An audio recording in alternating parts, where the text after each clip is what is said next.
regular warnings. These tests are conducted each Wednesday between 11 a.m. and noon, and again between 6 p.m. and 8 p.m. unless severe weather gets. This concludes the weekly test. We now return to regular programming.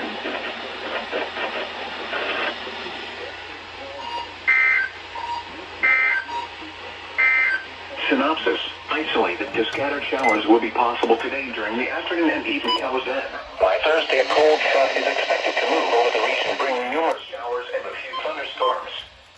For Friday and the rest of the forecast period, expect low range chances again with highs in the mid-80s and overnight lows in the lower 60s. 10 p.m. Eastern Daylight Time. Flood warning remains in effect until further notice. What? Dang, Ruskin beating Melbourne.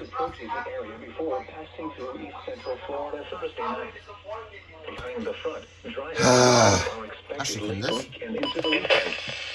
Boating conditions are expected to deteriorate this weekend as increased northerly winds cause seas to build. A moderate risk of rip current is expected through at least. Come on, Melbourne. Just because there's some goofy flood advisories don't mean you don't test.